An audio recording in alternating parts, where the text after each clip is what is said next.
Film, a program designed to keep you aware and informed on everything that's happening in the world of faith and family entertainment. I am here by myself today. Holly McClure is not going to be able to join me, at least not for this first part, because she's extremely busy right now producing a show for Capernaum Studios. Remember we mentioned how she now is working with Capernaum Studios?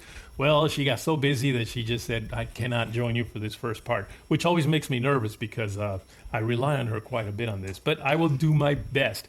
Now, today, I have a very interesting guest. You all know how much I love Christian films, and I'm very passionate about it. But recently I saw a documentary done by this filmmaker that just really shed light on, how am I going to put this, the issues, the problems with Christian filmmaking. Not that we're talking negative about them, but just, well, you'll get to hear from him, and he'll tell you all about Christian filmmaking. Let me just give you a little idea of who he is. Tyler Smith is a film critic and sought-after public speaker. He has spoken extensively about this unique intersection of film and faith. He's a consultant with a master's degree in cinema and media studies from UCLA. He has his own podcast, one called Battleship Pretension, and the other More Than One Lesson, in which he discusses films from a Christian perspective. He also has produced a documentary, as I just mentioned, called Real Redemption, The Rise of Christian Cinema, an engaging look at the cross-section of faith and art. Now, before I bring him on, I'd like for you to take a quick look here at the trailer, and then we'll come back and talk to you.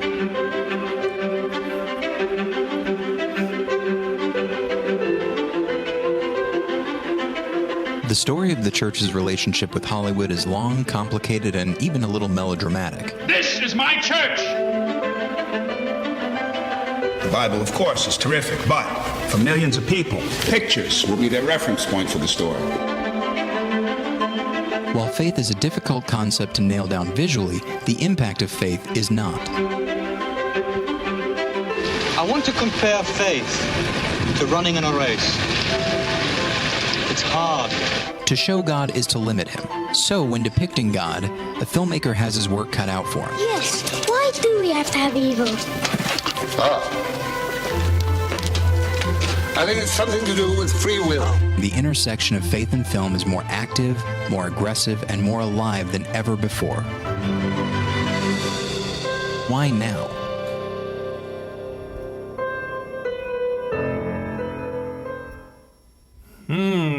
Welcome to Faith on Film, Tyler. How you doing? Oh, thank you for having me. I haven't watched that trailer in a while. Invariably when you make something, you can't help but think about the things you would do differently. And I recorded that voiceover in a bit of a rush. And I realize now when I listen back to it, it's like, boy, it sounds a little bit too official. I wish that I could redo it and make it sound a little bit more conversational. But that's just kind of the way things go sometimes. Well, I totally agree with you. Whenever I never watch these shows that I do, because I know that if I watch them, I'm just going to go, oh my goodness, what did I do? What did I say? So I really don't. But listen, again, the documentary to me just was a very comprehensive look at faith filmmaking, I guess. And you didn't knock it, but you certainly showed a little bit or talked a little bit about what are some of the elements that maybe are missing, or some of the elements that are not quite done in the way that maybe could be a lot more effective. But before we even get into all that, I'd like for you to share with us a little bit about you and how you even got started in this. Oh boy. Okay. So I'm going to try and sum it up as much as possible. My background is in film criticism. I went to film school in Chicago many years ago, came to Los Angeles to pursue screenwriting. And as I was kind of sort of working on that, I started this podcast called Battleship Pretension that I co-host with a good friend, and started writing reviews and all that. And very quickly that became more fulfilling than screenwriting, which is kind of a strange thing. And then in 2008, I specifically remember, August of 2008, in fact, I remember sort of feeling God pulling me towards actual professional full-time criticism. And I remember being very resistant to that for very prideful reasons. But eventually I kind of gave in and the doors were kind of flung open, and I had a sense of like what a film critic can be, especially because 2008 Fireproof came out that year, and that really launched a lot of things in the film in the Christian film industry. Correct. And being somebody who is a Christian but also really loves movies and is not necessarily afraid of certain kinds of movies, I felt like maybe I had something to add to the conversation. But yeah, so I did that for a while, and then I actually went back to school in 2016 and got my master's degree, because as a function of my criticism, I was talking at colleges and really enjoyed it. And so I got my master's and became a college professor working at a few different schools. And it was really as a function of that and the fact that I had a free summer in 2019 that I pitched Real Redemption to a streaming service called Faith Life TV and said, like, you know, there's Christian film is not really taken seriously by academia and by critics. And for the most part, I know why. And it's because it's not very good and not very effective. But that doesn't mean that we shouldn't approach it as art and really delve into it and see what it's trying to do, what it could potentially do better, and the impact that it's having on filmmaking at large. And so that's why I made Real Redemption. And I'm fairly proud of it. It's only like 85 minutes, I think. And in that time, I try to go through the entirety of film history and how it relates to the church. So obviously I'm compressing some time and that sort of thing, but for the most part, I'm fairly proud of it. And the film was officially released in 2020, and even since then, there have been developments in the Christian film industry. So it's still a very live conversation. It's not like the case is closed on Christian filmmaking. It's still evolving. It's still finding itself. And I hope that this documentary played some role in trying to get Christians to take film more seriously as an art form, and then also to get academics and film critics to take Christian film more seriously, even if it's not very good. You can still learn plenty from a bad movie. And so that's kind of my view. And you said earlier, like, we're not here to knock Christian film. I've spent a good portion of my life knocking Christian film pretty heavily. And I didn't want to do that with the documentary. I wanted it to be like, I'm not going to lie. I'm not going to say that these movies are great. Some of them are almost unwatchable, but I still want to take them seriously. The filmmakers are no less sincere than the directors of non-Christian films. And so I want to try and take them at their word. It doesn't mean blindly saying these movies are great, but it means at least trying to engage with the films on their own terms. Yeah, and again, when I saw the documentary, I learned a lot from it, but I did see that you weren't knocking it just because you didn't like them. You were really, it was almost like an iron sharpens iron type of attitude. Here's what's missing. Yeah, that's. Oh, go ahead. Yeah, was that kind of your idea, your purpose for doing the documentary? Yeah, that's sort of my view about criticism in general. I quote the French director Jean-Luc Godard in the film, where he says, the best way to criticize a movie is to make another movie. And the way I've always seen that quote, it's essentially the cinematic version of iron sharpening iron. The idea of, like, if you see something wrong with film in general, or if there's a movie that is doing something poorly, I don't think there's anything wrong with saying, hey, that could have been done better. Even if you're not a filmmaker, there's a lot of people that say, it's like, oh, critics, it's easy for you to say this stuff. You never have to make a movie. It is easy for us to say this stuff.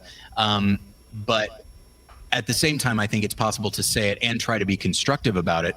And then the flip side is, if you're a filmmaker and if you're in sort of a new industry like Christian film, which I guess isn't that new anymore, but it's always changing and it's always evolving. And so it is this idea of oh, this movie over here is maybe representing Christianity in a way I don't particularly like, or maybe it's not being totally honest about a person's faith journey. So you know what? I'm going to make a movie that does do that. And so it's constant. Film in general, but also any genre is constantly in a state of evolution and self-correction. You know, some of the films that have, to me, really planted a deep Christian message have not even been Christian movies. I think of movies. Oh, yes. I think of movies like Shawshank Redemption, Les Mis. I mean, Les Mis Oh, yeah. almost got me saved all over again. You know, and what would you say is the difference between some of those movies that Hollywood makes versus that they make that kind of have that redemptive value versus some of the Christian movies that have a great message, but somehow there's no real depth there? Well, I think the problem is that a lot of Christian film is made as a reaction. It's a reaction to Hollywood. It's a reaction to whether they, attitudes coming out of Hollywood or content coming out of Hollywood, and people saying like, well, that's not what we want. We want something else. And anytime a filmmaker makes a movie that first thinks in terms of what it doesn't want to be, then it's starting from a place of limitation. It's like, oh, I want to make a movie about the depravity of humanity, but I'm not going to use any profanity. I'm not going to use any sexuality, but I'm still going to try and do it. It's like, well, you're going to do it poorly then, And so I do think that some of the filmmakers that we're talking about, Martin Scorsese actively incorporates very frank and very honest depictions of faith into his movies, even in ways that you might not expect. And I think that there is an honesty there because he's willing to go wherever the story takes him. And I think a lot of Christian filmmakers are not willing to go where the story takes them because sometimes it might take them into a story element that they're not comfortable going. And so they will stop themselves. And the viewer can feel it. They can feel when the director is not following their instincts, when they're not following the instincts of the characters, and they're saying, the director is saying to the story, no, you will not go here, even if it makes complete artistic sense for the film to go there. And so I do think that that's a big problem. I've said in the past in other interviews that my big problem with Christian filmmaking is dishonesty, and I don't think people understand. I don't think they think they're being dishonest, and I don't think they're actively lying. It's more just this idea of like, you look at the Bible, it is, understandably very honest about the nature of humanity. Yeah. It is a very fallen, very broken nature. And even those who follow God, I mean, David was called a man after God's own heart, and look what he wound up doing, even after being called that. And that is something that we as Christians have to deal with, that like sort of our heroes of the Bible are very broken. Now, I find tremendous comfort in that because when it comes right down to it, nobody's perfect except Christ. And so why make heroes out of these people? They are simply figures that were trying to follow God and they fall short just as we all do. That to me is very exciting, but I think there's a lot of Christian filmmakers who don't want to do that. It's like, well, I'm telling a story of someone who's trying to follow Jesus, so I might incorporate some level of doubt or some very, very small obstacles, not obstacles that are easy to navigate. And then we'll get to the end and they'll be happier, they'll be closer to God. It's like, yeah, but it didn't cost them anything. Their journey was not difficult, as opposed to, I mean, this may sound strange. I would love to see a movie about somebody struggling, like a Christian struggling with sex addiction or struggling with like pornography addiction. How many people does that apply to? And we don't talk about it. And because it would mean very frank discussions in the film, I imagine a Christian filmmaker would never touch it. Meanwhile, it's an issue that touches on millions of people around the world, and certainly in this country, and not just in the non-Christian world. And so, that's what I mean when I say like these films could be doing much better, but they're starting from a place of this is what I can't do, and they're not thinking in terms of this is what I should do. Now, I tend to sometimes fault the viewer, the public that would watch these movies because they complain about Christian movies. Oh, they're so non-dimensional. They're flat. They're not realistic. But then when somebody does produce a movie, a Christian movie, that does get a little, that does go beyond the envelope a little bit, crosses the line a tad, then they don't support it because they say, "Oh, that's not a Christian movie." So I can understand how a producer of Christian movies is a little gun shy of maybe creating a movie that is more realistic, more edgy, more like you're talking about, honest. Yeah, I mean, there's plenty of blame to go around, as is the case, anytime, and that's not just with Christian film, but movies in general. Anytime there's a trend that is maybe troubling in some capacity, or a genre of movies is being developed that is just of questionable quality, not necessarily moral quality, but artistic quality. The studios are doing what the audience tells them to do.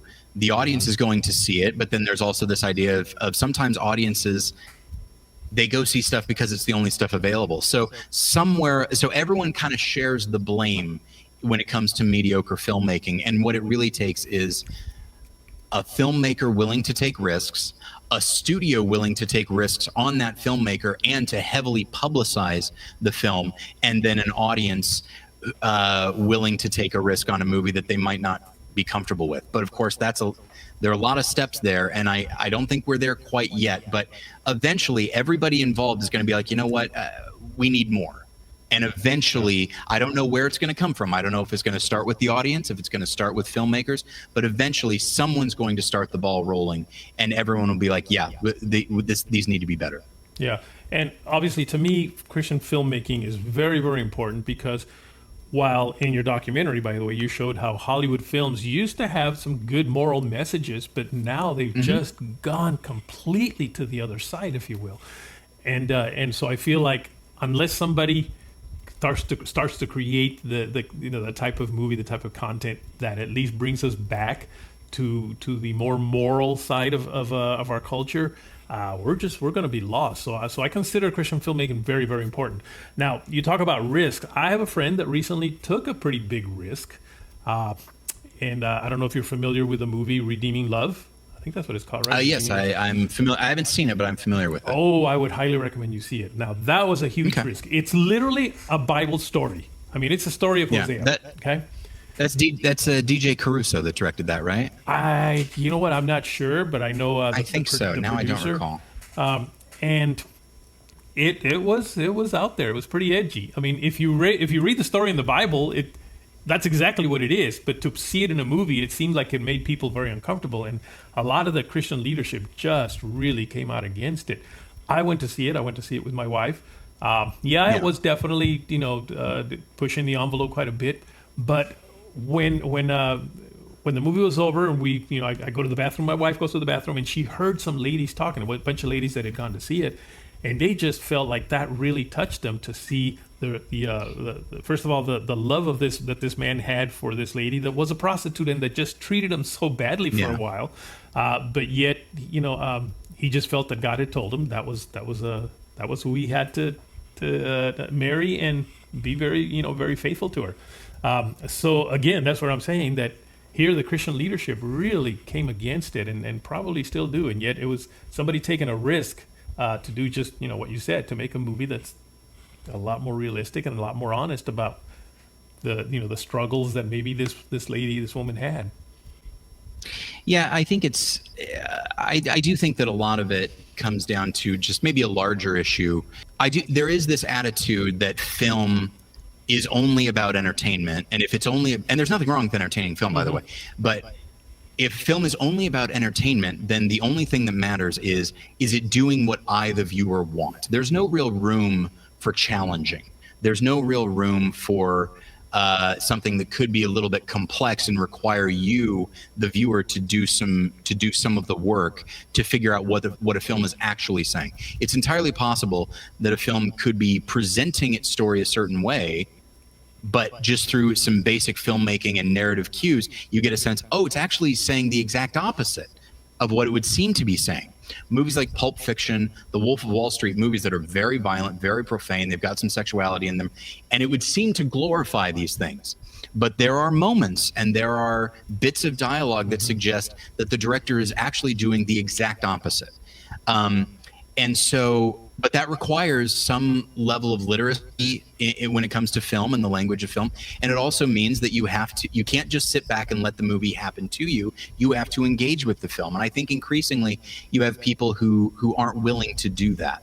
And certainly, a lot of Christian moviegoers are more conservative. I am also conservative. But as a function of that, there's this feeling of, hey, I'm paying my money.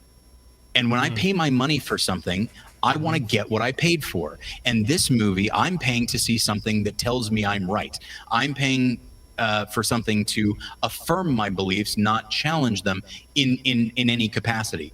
And so if something actually does challenge, not even necessarily your beliefs, but your idea of what a Christian film should be, there's this feeling of like, this must be a bad movie because I paid for one thing and it gave me something else. And I do think that's, and again, this is not to bash conservatives or Christians. I am a conservative Christian, but I do think we need to start thinking about art in a different way, not purely in a consumerist kind of way. It's not merely a product. It is a conversation between the filmmaker and the viewer. And unless we start thinking of it that way, then anything that's even vaguely challenging, like Redeeming Love, is going to just be almost completely put to the side because, well, that's not what we want. It's like, well, maybe it is what you want, but you don't know it because you're not willing to look at it from a certain angle. Right. And, what would you say to filmmakers? Should they take the risk? Yeah, I mean, it's always going to be a risk. You can put everything you have emotionally and artistically into a film, making the best possible film that you can, and the audience rejects it. Like and if it does, then it makes it that much harder to make the next one. So you do have incentive to play it safe. But that's not going to do anybody any good if they do see it. And so there's a lot of advice that I can give. One is, and this is the advice I'd give to any filmmaker, is just inundate yourself with movies. You don't necessarily have to take a bunch of film courses, but just watch thousands of movies, starting from the beginning all the way through to the present day, because there are a lot of great filmmakers that never went to film school, and yet they churn out original, astonishing films. And it's just because they speak the language of film. That's a thing that I often talk about, is like, if you go to another country, you might, and you try to have sort of a general sense of what people are saying and the language they speak. But really, if you are in that country for a year, that will do more for you than any course you could possibly take. And so what I'd say is, like, immersion, like immerse yourself in film and filmmaking, and then maybe try to figure out why certain movies work for you and why certain movies don't. And I think just instinctively you become a better filmmaker because eventually you just start thinking cinematically. So that's the first bit of advice I'd give.